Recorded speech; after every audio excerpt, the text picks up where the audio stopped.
दोस्तों, एक तरफ हमारे नरेंद्र मोदी जी बोलते हैं कि आप लोग पैसा बचाइए, गोल्ड मत खरीदिए, 1 साल तक सोना नहीं खरीदना है। साल भर तक घर में कोई भी फंक्शन हो, कोई भी कार्यक्रम हो, हम सोने के गहने नहीं खरीदेंगे, सोना नहीं खरीदेंगे, विदेशी मुद्रा को बचाना होगा। और दूसरी तरफ डोनाल्ड ट्रंप साहब बोल रहे हैं खरीद लो भाई, जितना हो सके खरीद लो, हमारी स्टॉक मार्केट रॉकेट बनने वाली है। You better go out and buy stock now. Let me tell you, this country will be like a rocket ship that goes straight up. This is going to be numbers that nobody's ever seen before. सबसे पहले तो 10 तारीख को 10 मई को नरेंद्र मोदी जी आते हैं और बोलते हैं 1 साल तक गोल्ड ना खरीदे। बट वो शायद 1 साल नहीं, 1 दिन बोल रहे थे, क्योंकि 10 तारीख को उन्होंने स्पीच दी और उसके बाद 13 तारीख को ही इंपोर्ट ड्यूटी गवर्नमेंट ने बढ़ा दी। 12 को बढ़ाई तो 13 तारीख को सीधा सीधा गोल्ड जो था आपका ऊपर खुला कितना, 11,000 रुपए। अब अगर किसी ने 1 लॉट में भी परचेज कर लिया होता तो लाखों रुपए का प्रॉफिट हो जाता। तो हो सकता है नरेंद्र मोदी जी रिटेल जनता को प्रॉफिट नहीं कराना चाहते थे, वो चाहते थे किसी और का फायदा हो जाए, शायद किसी ने इनसाइडर ट्रेडिंग करी हो। बट मेरा कहने का मतलब ये है कि 10 तारीख को नरेंद्र मोदी जी ने आके बोला कि भाई देश की स्थिति सही नहीं है, हमारा करंट डेफिसिट बढ़ता जा रहा है, तेल मत खाइए, पेट्रोल डीजल का यूज कम कीजिए, फॉरेन ट्रैवल रोक दीजिए। तो इसका मतलब है हमारे देश के हालात ठीक नहीं है, पैसा बचा के चलिए, मे बी आपको मार्केट के अंदर भी टर्मोइल दिखे। बट दूसरी तरफ आप एक बार डोनाल्ड ट्रंप को सुनिए। Let me tell you, this country will be like a rocket ship that goes straight up. ये बोल रहे हैं कि हमारी स्टॉक मार्केट रॉकेट शिप बनने वाली है। अभी आपको पता है कि ट्रंप चाइना भी गए हुए हैं, हो सकता है कोई बड़ी डील होने वाली हो। आपको ये भी पता है कि फेड के चेयरपर्सन चेंज हो रहे हैं, केविन वार्श आ रहे हैं और केविन वार्श आके रेट कट कर सकते हैं। तो रेट कट होगा तो फिर मार्केट फिर ऊपर जा सकती है। बट इन दोनों में से एक ही आदमी तो ठीक हो सकता है, या तो मोदी जी ठीक है या ट्रंप साहब ठीक है। अब मुझे समझ नहीं आ रहा है पॉलिटिशियंस कब से स्टॉक मार्केट एनालिस्ट बन चुके हैं। शायद अभी जैसे डोनाल्ड ट्रंप की ट्वीट से जो पोस्ट वो कर रहे थे उससे मार्केट हिल रही थी, तो मोदी जी को लगा यार मेरे भी बोलने से मार्केट हिल सकती है, जो कि हिल गई। गोल्ड की तो पूरी मार्केट हिल गई। तो अब हो क्या रहा है, यहां पर एक इन्वेस्टर डिलेमा में फंस चुका है कि सुने किसे, मोदी जी को सुने या ट्रंप को सुने। आपको याद होगा अमित शाह जी ने और निर्मला सीतारमन जी ने भी बोला था कि 4 जून को मार्केट ऊपर जाएगी। तो 6 जून के पहले आप बाय कर लेना, 4 जून के पहले वो शूट अप करेगा। बट हम सबको पता है 4 जून को क्या हुआ था, मार्केट घुस गई थी। उसके बाद मार्केट ऊपर गई, वो एक अलग बात है। बट जब पॉलिटिशियंस आके बोलते हैं कि कुछ कर लो, खरीद दो या बेच दो, क्या हमें डिसीजन लेना चाहिए? चलो अब यहां पर समझते हैं कि मोदी जी कह रहे हैं पैसे बचाओ और ट्रंप कह रहा है खरीद लो। अब दोनों में से एक ठीक होंगे, कौन ठीक होगा? अब इसे मैं आपको समझाने की कोशिश करूंगा। देखो INR को अगर हम अपना देखें, ठीक है, सो डॉलर के कंपैरिजन में आज हमारा रुपया काफी कमजोर हो चुका है। $1 की कीमत हो चुकी है 95.73। जिस दिन नरेंद्र मोदी जी आए थे भाषण देने, जब उन्होंने बोला कि भाई गोल्ड ना खरीदें, 10 तारीख को हमारा रुपया जो था डॉलर के कंपैरिजन में 94.43 पर था। उसके बाद देखिए डॉलर क्या भागा है, मतलब पैनिक क्लियरली मार्केट में दिख रहा है। बट दूसरी चीज है, हमारा रुपया तो कमजोर हो रहा है। इसका मतलब है कि अगर आज अपने बैंक में पैसे रखे हुए हैं तो बिना कुछ करे आपका नुकसान हो रहा है।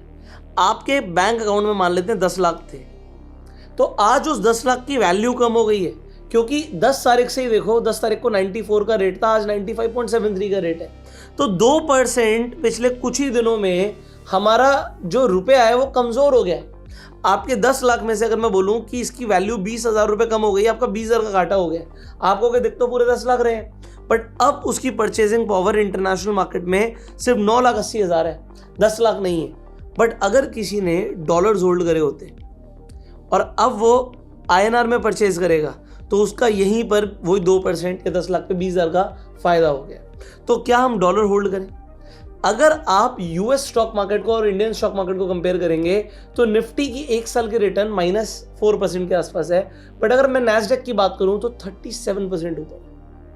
अब आपको एक कमाल की चीज दिखाता हूं। इंडिया में आप बैठे बैठे US स्टॉक मार्केट में इन्वेस्टमेंट कर सकते हो। कैसे? आप इंडिया में ETF खरीद सकते हो नैस्डैक का। मैं आपको एग्जांपल देता हूं। ये एग्जांपल के लिए कोई भी एडवाइस नहीं है, कोई भी आप इन्वेस्टमेंट डिसीजन अपने फाइनेंशियल एडवाइजर से पूछ के लीजिएगा। सो यहाँ पर हम एग्जांपल देते हैं मॉन 100 का, ये मोतीलाल ओसवाल का नैस्डैक 100 है। तो अगर आपने इसमें पैसा लगाया होता तो भी आपका पैसा बढ़ता। मिनिमम आपका पैसा कितना बढ़ना चाहिए था? आपका पैसा बढ़ना चाहिए था 37%। बट यार ये क्या हुआ, यहाँ पर तो 83% की रिटर्न है। आपको रिटर्न आनी चाहिए थी 37 और यहाँ पर आ गई 83.5% की। ऐसा कैसे हो सकता है? यहाँ पर देखो हम 14 मई से एग्जाम्पल ले रहे हैं, यहाँ पर भी आप देखो हम 14 मई से एग्जाम्पल ले रहे हैं। बट लोग एक चीज भूल जाते हैं कि एक साल में डॉलर का क्या हुआ है। जो एक साल पहले डॉलर 85 का था, अभी 95 है। तो इससे हुआ क्या है, अगर आपने इंडिया में बैठे बैठे यूएस ईटीएफ में पैसा लगाया होता या इंटरनेशनल ईटीएफ में पैसा लगाया होता तो आपको रिटर्न ज्यादा मिलती। अब आपका सीधे सीधे एक सवाल आ जाएगा, भाई तुझे रिटर्न मिली क्या? तू हमें यहाँ पे आके ज्ञान दे रहा है, तू बोल रहा है तेरे को ईटीएफ खरीदना चाहिए, तो क्या मैंने खरीदा? भाई आप किसी से भी पूछ सकते हो जो भी आपको बता रहा है। देखो मैं तो आपको काफ़ी सालों से बोल रहा हूँ कि ईटीएफ्स खरीदो, मैं आपको दिखाता हूँ। सो मैं आपको पीएनएल भी दिखाऊंगा, सब कुछ दिखाऊंगा। ये मेरा एक वन ऑफ द अकाउंट है। तो अगर आप इस अकाउंट के अंदर देखेंगे तो इस अकाउंट के अंदर कुछ मैंने 24 लाख रुपए के आसपास की इन्वेस्टमेंट करी हुई है, 25 लाख मान लो, और वो हो गई है 50 लाख के आसपास की, 4966 की। तो ऑलमोस्ट 99.5% की रिटर्न है, ऑलमोस्ट पैसा डबल हो गया। अब आप कहोगे पुराना पोर्टफोलियो होगा तो दिखा रहा होगा। अब अगर आप यहाँ पर देखोगे तो इस 49 लाख में 17 लाख रुपए सिल्वर में इन्वेस्टेड है और 31 लाख रुपीस कुछ मॉन 100 में इन्वेस्टेड है। ठीक है, अब मैं आपको कुछ बताना चाहता हूँ। तो इंपॉर्टेंट क्या है कि सिर्फ इन दो में ही पैसा है, बाकी तो सिर्फ ऐसे ही डाल के छोड़ रखे हैं। तो अगर आप मॉन 100 देखोगे, इसमें मैं क्लिक करता हूँ, यहाँ पे 88% की रिटर्न है। तो ऑलमोस्ट जो नैस्डैक की रिटर्न है वही रिटर्न है। इस पर क्लिक करता हूँ और मैं आपको दिखाता हूँ, ये सिर्फ एक साल की ही मेरी इन्वेस्टमेंट है और मैंने लमसम इन्वेस्टमेंट नहीं करी। मैं आपको बताता हूँ, मैं बाय द डिप करता हूँ। तो बाय द डिप में मेरी ऑल्दो बेटर रिटर्न्स है, मैंने एक बार में नहीं खरीदा, बट मैं आपको ब्रेक डाउन दिखाता हूँ। ये मेरी सारी परचेज डेट्स आ जाएंगी, कोई भी आपको 2024 की डेट ही नहीं दिखेगी। जो मैंने खरीदा है, जितना भी मैंने खरीदा है, वो आपको यहाँ पर दिख रहा है। एलटीसीजी के लिए बस ये क्वांटिटी है मेरे पास और ये सारी शॉर्ट टर्म कैपिटल गेन के लिए क्वांटिटी है। ये भी अच्छा ब्रेक डाउन दे देते हैं कि टैक्स कितना लगेगा अगर मैं क्वांटिटी बेचूंगा तो। सो यहाँ पर इंपॉर्टेंट क्या है, इसे समझाना जरूरी है आपको कि भाई सिर्फ एक साल की इन्वेस्टमेंट्स है मेरी। अब अगर आप यहाँ पे कोई भी डेट उठा लो रैंडम, जैसे 18 दिसंबर, तो मैं आपको बता सकता हूँ कि 17 दिसंबर को मार्केट टूटी होगी। ऐसा कैसे? मेरे बाय द डिप का स्ट्रैटेजी है। तो यूएस की मार्केट 17 तारीख को टूटी, 18 तारीख को हमारा इंडियन मार्केट खुला। सुबह सुबह मैंने देखा कि ईटीएफ डाउन है, तो सिस्टम है ये अपने आप। यहाँ पर मतलब मैं या मेरी टीम में से कोई भी हम परचेज मारेंगे। तो 18 दिसंबर मैं आपको दिखाता हूँ, नैस्डैक को ले लो, 17 दिसंबर को मार्केट टूटी होगी। तो ये गिरा गिरा गिरा गिरा गिरा, ये देखो 17 दिसंबर को गिरा, उसके बाद 18 से उल्टा चढ़ना शुरू हो गया। तो 17 को गिरी तो हमारी टीम ने यहाँ पर ऑटोमेटिकली परचेज मार दी। मतलब मैं हूँ या मेरे टीम में से कोई भी हो, परचेज मार देते हैं। अब आपको क्या ऐसे यहाँ पर गिरा था, जैसे 20 नवंबर था, तो क्या 21 तारीख को परचेज थी? आप यहाँ पर देखो, ये देखो 21 नवंबर को अगेन परचेज है। तो ये जितनी भी डेट्स हैं उसे एक दिन पहले नैस्डैक गिरा होगा। तो बाय द डिप सिंपल से करने से यहाँ पर रिटर्न बनी है। अब ये सेम चीज सिल्वर के लिए भी है। सिल्वर में 135% की रिटर्न है। तो अगर आप सिल्वर पे क्लिक करोगे, होल्डिंग्स पे जाओगे, तो ये सारी की सारी परचेज 2025 की है। ठीक है, कोई भी 2024 की नहीं है और सारी अभी ये शॉर्ट टर्म कैपिटल गेन की है। एनीवेज, सो पॉइंट यहाँ पर ये है कि यहाँ पर जो रिटर्न बनी, ये इसलिए बनी क्योंकि मैंने इंटरनेशनल ईटीएफ में पैसे लगाए। अब ऐसा नहीं कि मैं इंडियन ईटीएफ में पैसे नहीं लगाता, ये एक अकाउंट है, बाकी अकाउंट्स में इंडियन ईटीएफ में भी है। तो पॉइंट क्या है, पॉइंट नंबर 1 ये है इंपॉर्टेंट कि आप क्या सिर्फ और सिर्फ इंडियन स्टॉक मार्केट में या इंडियन स्टॉक्स में इन्वेस्टेड हो। जैसे मैं आपको एक और अकाउंट दिखाता हूँ, तो मैं स्क्रीन रिकॉर्डिंग ऑन कर देता हूँ फ़ोन की, सो दैट आप लोग भी देख पाएंगे एग्जैक्टली जो मैं दिखाना चाहता हूँ। तो जैसे आप मेरी स्क्रीन पर देखोगे, जैसे मेफैंग है, ये भी एक इंटरनेशनल ईटीएफ है। ठीक है, ये MAHK टेक है। अब मैं आपको इसके बारे में थोड़ा सा बता देता हूँ कि व्हाट दे आर, जिसमें इन्वेस्टमेंट हो रही है। जैसे हैंगसेंग बीज है, सो ये सब इंटरनेशनल ईटीएफ है। ठीक है, स्पेलिंग उसमें थोड़ी सी अलग आती है, मैं यहाँ पे लिख देता हूँ।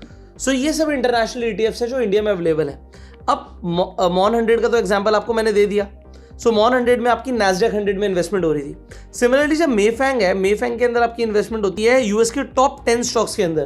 तो Google, Apple, Netflix, Amazon, Nvidia, ये सारे स्टॉक्स इसमें आ जाते हैं। अब इसके अलावा टेस्ला वगैरह भी आ जाते हैं। MAHK टेक जो है ये हांगकांग का IT इंडेक्स है और काफ़ी सस्ते वैल्यूएशंस में था, तो वो डिपेंड करता है कि उसमें आप लमसम या कैसे भी कर सकते हो। और हैंगसेंग जो है वो भी अगेन हांगकांग का इंडेक्स है। सो इंटरनेशनल मार्केट के लिए भी अब ETFs इंडिया के अंदर अवेलेबल है। सो आपको क्या करना है, आपको डाइवर्सिफाई करना है।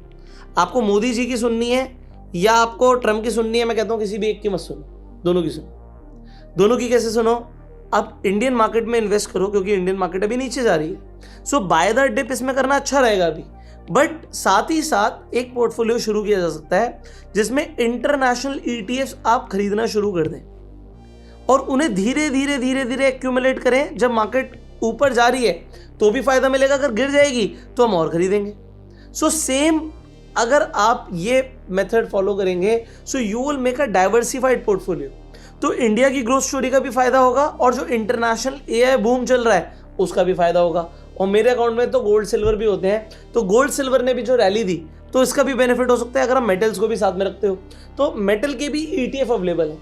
अब आपको मुझे कमेंट्स में बताना है कि आपका फेवरेट ETF कौन सा है कमेंट में, और वो जो ETF है वो क्यों आपका फेवरेट ETF है उसका आप मुझे कमेंट में बताएंगे। फाइनली अगर आपको स्टॉक मार्केट में इन्वेस्टमेंट करनी है तो आपको उसके लिए एक डीमेट अकाउंट चाहिए होता है। अगर आपको फ्री में जाके इन्वेस्टमेंट शुरू करनी है तो मैं आपको एक फ्री डीमेट अकाउंट का लिंक डिस्क्रिप्शन और पिन कमेंट में दे रहा हूँ। एक बार आपका अकाउंट खुल जाएगा तो आप रेफर एंड अर्न करके भी पैसे कमा सकते हो। आपको लगभग 500 रुपया मिलता है पर रेफरल का। तो आप मान लीजिए आपने अकाउंट खोला और आपने 5 लोगों को रेफर किया तो आपने 2500 रुपए एक्स्ट्रा एफिलिएट इनकम अर्न कर ली, तो ये भी बेनिफिट है। अच्छा, जो आप कमेंट करेंगे अपना फेवरेट ETF, तो हमारी तरफ से जो हमारी बुक है कैंडलस्टिक पैटर्न के ऊपर, ये हम गिव अवे देते हैं। जो बेस्ट कमेंट होता है उसे, तो आप पूरा डिटेल में बताइएगा कि आपका फेवरेट ETF कौन सा और क्यों है। और अगर हमें आपका कमेंट पसंद आएगा तो हमारी टीम आपको पूछेगी आपकी ईमेल ID और हम आपको जो बुक है हमारी कैंडलस्टिक पैटर्न की आपके घर पे भेजेंगे। पढ़ना जरूर, Amazon पे अवेलेबल है, तो रिव्यू भी जरूर दीजिएगा। फाइनली इस वीडियो को आप शेयर कीजिए मैक्सिमम लोगों के साथ जिन्हें समझ आए कि डाइवर्सिफाई करना जरूरी है, इंटरनेशनल मार्केट में भी पैसा लगाना जरूरी है। So subscribe this channel, click on the bell icon. You go self made and जय हिंद।